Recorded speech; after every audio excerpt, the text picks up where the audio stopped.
thinking of the people. Another leading figure makes it clear that the National Salvation Front, the group they formed, wasn't spontaneous at all. It had been going on long before the revolution. The National Salvation Front wasn't just functioning for 6 months, but since the winter of 1984. If you want to call it a plot, it's okay by me. Others who were at the meeting say it was more complicated than that. So that when President Iliescu says, you just came there by chance, no organization, no planning, he's absolutely right, is he? Partly. Well, he's either right or wrong. I mean, you either have an organization or you don't have an organization. On this point, he is right. But on the point that there were no plans for a conspiracy, on this point he is not right. As for Ceausescu's family, they think they know exactly who was behind it all. Why was he removed? It was inevitable after the way things have been going all over the former Soviet bloc. It was very clear Moscow felt that he was undesirable. We'll look in greater detail at each of those arguments in a moment. But what's certain is that Nicolae Ceausescu, heavily influenced by his wife Elena, had created all the circumstances for a revolution against himself. He'd cut people's living standards savagely in his efforts to pay off Romania's foreign debt, and his secret police, the Securitate, had become so repressive that people were goaded beyond all measure and came out in open rebellion. The uprising in the town of Timișoara earlier in the week had seriously alarmed Ceausescu. He decided to reassert his authority by calling a big rally of his supporters outside the Central Committee building in Bucharest. It backfired terribly. Among the loyalists gathered below, there were one or two political dissidents who knew that this was Ceausescu's moment of weakness. As he spoke from the balcony, the entire revolution was sparked off by one particularly courageous man, Nica Leon. I shouted, "Long live Timișoara, down with the killer." The people round me, and there were a lot of them, didn't immediately realize what was going on. They thought I was a party activist, and that this was the slogan to shout. But when they heard me yell, "Down with Ceausescu," they could see I was actually against what was going on in the square. They were terrified they might be fired on, so they started to run for it. The cameras, of course, ignore the chaos, but people are now dropping their banners and the wooden supports are getting snapped in the crush. It sounds like firecrackers or gunshots. People start to scream. They think it's another massacre like Timișoara. Ceausescu's voice trails away.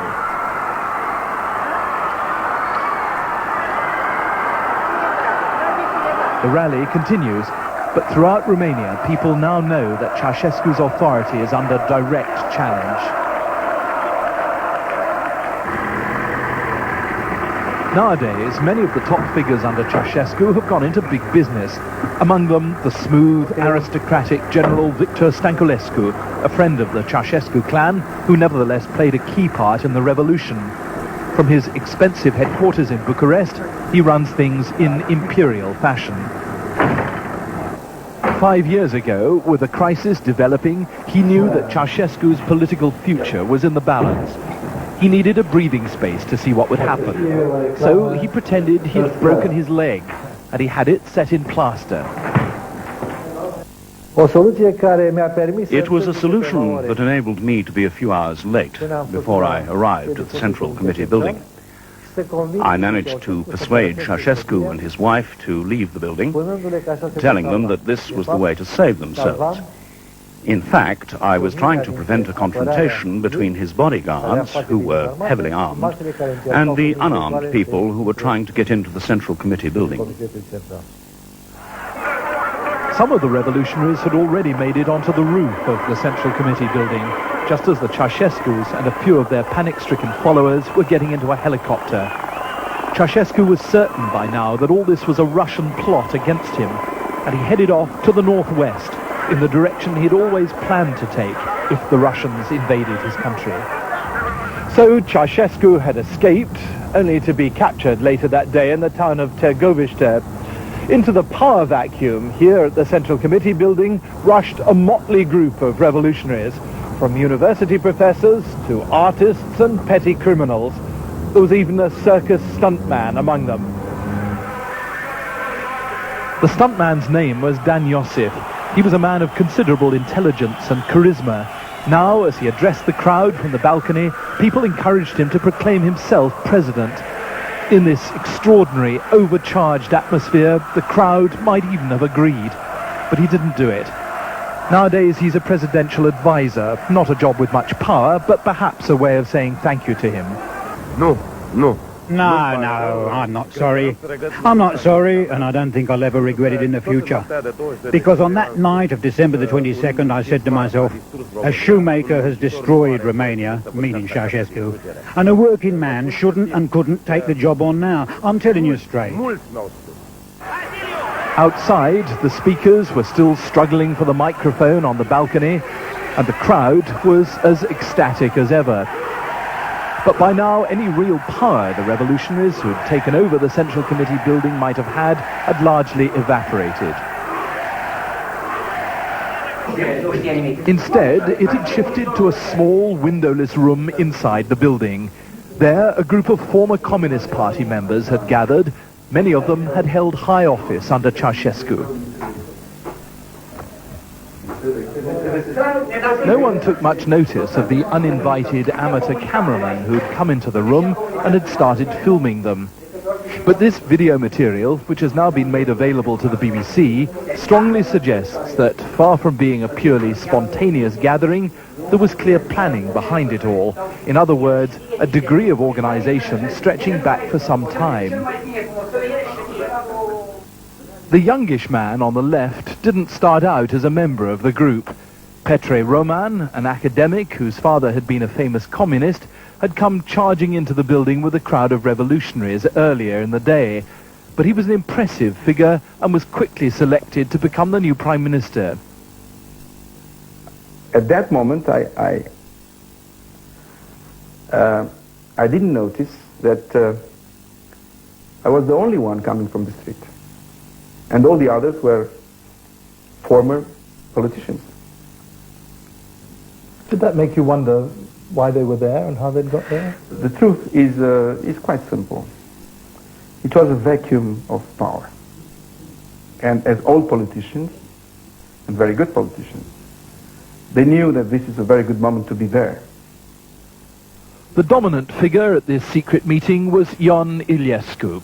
For several years, he'd been regarded as a possible successor to Ceausescu, but after falling foul of Elena Ceausescu, he'd been forced out of political life. By general consent, he was the leader. And nowadays, as president, he dislikes any suggestion that he might have got there as a result of a conspiracy.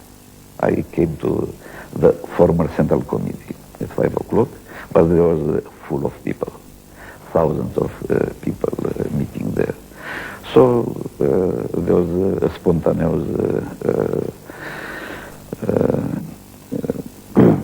group, many people. We did not know each other very well, only some of them. In fact, it's hard to find anyone here who didn't know each other beforehand. A Marxist intellectual who had once been a Stalinist hardliner, Silviu Brucan, had just arrived. Until that morning, he'd been under house arrest. He'd been out of political life for months. The theory of conspiracy, coup d'etat, which was very à la mode in the French press and probably in the British press also, looks very attractive for newspapermen, but doesn't hold water. But despite what Silviu Brucan says, the brooding figure of General Nicolae Militaru, regarded as pro-Russian, was there because he had been involved in a conspiracy against Ceausescu. It had begun in earnest 6 months before, and the plan was to stage a coup in February 1990. Ceausescu was to be taken prisoner while he was holidaying somewhere outside Bucharest. His guards would be put out of action with tranquilizer guns. But the guns weren't due to be delivered until January 1990, the month after the revolution actually broke out. Militaru and the other conspirators had been overtaken by events. Don't be surprised if Mr. Brucan says nothing was planned. He doesn't know. No doubt Mr. Iliescu will say the same thing. He still doesn't admit it, even now. Was Iliescu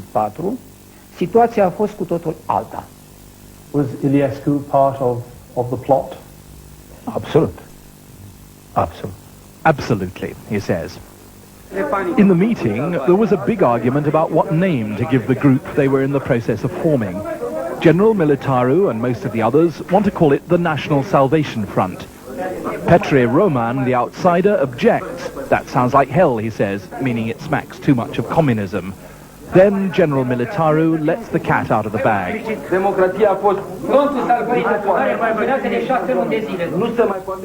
Look, my dear chaps, he says, the National Salvation Front has been in existence for 6 months.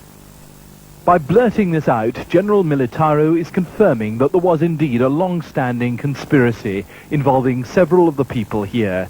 The man who made this video available to us was called a traitor for allowing it to be known publicly. It undermined the accepted view of the revolution. Iliescu agreed with the name National Salvation Front from the very beginning, long before the revolution. He was the one who had the idea of writing a manifesto to a foreign radio station using the front's name. I don't think the revolution could be by somebody confiscated. There is another formula, that the Romanian revolution was confiscated by somebody, by Iliescu and his friends. It is a non-realistic and non-political, non-scientific approach to a social process. The fundamental question is whether these men, all of them former communists, had come together in order to take charge of the revolution and turn Romania into a reformist, pro-Russian communist state.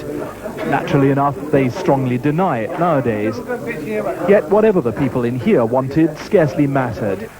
It was abundantly clear by now that the vast crowds outside, the people who had actually made the revolution, wouldn't stand for anything less than a complete end to communism. And they got their way. In the 5 years since all this, the Soviet Union itself has ceased to exist. We went to Tbilisi in Georgia, now independent, to find out how much Soviet involvement there'd been in the Romanian Revolution. We'd come to see the Georgian president, Edward Shevardnadze, the Soviet foreign minister at the time. He and Mikhail Gorbachev wanted to get rid of the old hardline communists in Eastern Europe. All these leaders had to go, especially Ceausescu. I remember the last Congress of the Romanian Communist Party, a month before the revolution, which Gorbachev attended. He stayed there for 2 days. Gorbachev told me he talked with them into the early hours of the morning, and the discussion almost turned into a fight, so that the security men outside were alerted. Gorbachev came back with a terrible impression of the place. He said Ceausescu simply didn't understand what was going on in the real world. Is it possible that the KGB played a part in the revolution in Romania? The KGB is a service where no one knows exactly what's going on behind the scenes. It's possible there was something, but to organize everything that happened in Romania was beyond the KGB's capacity. This was a real expression of popular protest against the regime. Still, thanks to General Militaru, the Russians knew all about the anti-Ceausescu conspiracy. On August the 20th, 1987, in the morning, I went to the Soviet consulate in Constanța and talked to the consul general. He knew exactly what I wanted. I asked him if there happened to be a movement to get rid of Ceausescu, how would the Soviet Union react? The consul went out. I waited for 15 or 20 minutes, which seemed like hours, and then he came back and he said, Comrade Militaru, the Soviet Union does not interfere in the domestic affairs of Romania. I realized the message was, do whatever you think you need to. In the lift at a big hotel in Bucharest, the Ceausescu's nephew has come to meet us. Emil Barbulescu is tense, insecure, and still quite young. Even so, Ceausescu made him one of the most senior officers in the Securitate. He's certain the Russians helped to overthrow his uncle. He never agreed with anything Gorbachev said. If Gorbachev said something was white, Ceausescu would say, no, it's black. Gorbachev couldn't take that indefinitely. Ceausescu would have fallen anyway, though maybe not in December '89. But I think the meeting he had with Gorbachev was very important.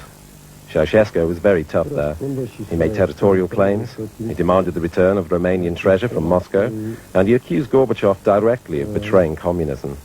I think this hastened the process.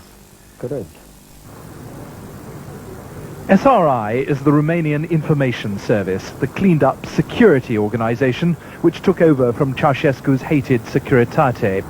The SRI's headquarters, which we were the first television team to visit, is nicknamed Twin Peaks, after the bizarre American television series because it contains so many unexplained mysteries. Its director, who took part in the conspiracy against Ceausescu, now has details of what the Russians did. We have information that proves this involvement took place, though it didn't have a decisive effect on the way things turned out.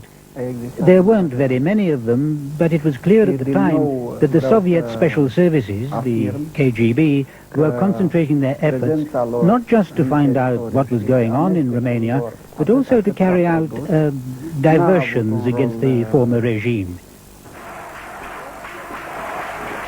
At precisely 7 o'clock on the evening of the day Ceausescu fled and was captured, the counter-revolution began. The firing was carried out by small groups loyal to Ceausescu, members of his bodyguard and other special forces, not all of them Romanian. They poured fire into the crowds, and the shooting went on for most of the night. These are thought to be the only pictures of the Ceausescu loyalists as they sniped at the crowds, operating under an instruction known as 2600, which was to take effect if there were a serious uprising or an invasion. They were told to create maximum terror. Now, though, the army had joined the revolutionaries, there was serious bloodshed as a result, since the soldiers were careless and panic-stricken and blazed away at anything that moved. 1,000 people died, 13,000 were injured, the great majority of them the victims of their own side. But when the Ceausescus were given their summary trial on Christmas Day, any resistance by the loyalists collapsed. There was no point in fighting now. Ceausescu rasps his fury at his accusers.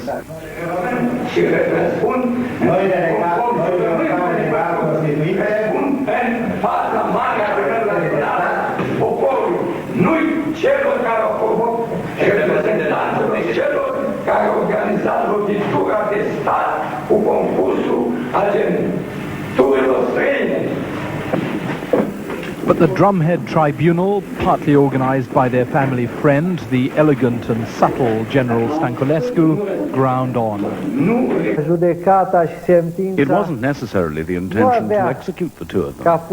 If they accepted the two propositions, their defense lawyer, first to agree that they were mentally ill and needed treatment, and secondly, that they would appeal against their sentence. But they turned both of these things down. Maybe they thought they wouldn't be executed right away, or maybe they thought some other force would save them at the last moment. Ceausescu tells the judges, whoever organized this coup can shoot whoever they want. Then he turns to Mrs. Ceausescu and quotes from a 19th century Romanian poet. It's better that we should die fighting in full glory than be slaves in our ancient land. And yet they've shrunk from being absolute rulers to an old fractious couple who still don't realize they're about to be taken out to their deaths. It's only a few minutes away now. Their last walk was very short. We took them to a blank wall with no windows, where they were executed. The firing squad panicked and didn't wait for orders. Firing was intense. They were using automatic weapons, which knocked the Ceausescus down. I doubt if this last tragic moment lasted more than 20 to 30 seconds. The video, when shown in its full, unpleasant detail, proves that the more fanciful theories, that the Ceausescus were shot in the back of the neck elsewhere and their bodies brought here, were unfounded. But was it really right to have executed them? Yes. It's a cynical description of the situation, but that Stalin used to say, if you are afraid of the wolf, don't go into the forest. It left a really bad impression on me, all this. A bad impression. Especially since Ceausescu wasn't the only one who was involved. I don't know if it can be justified.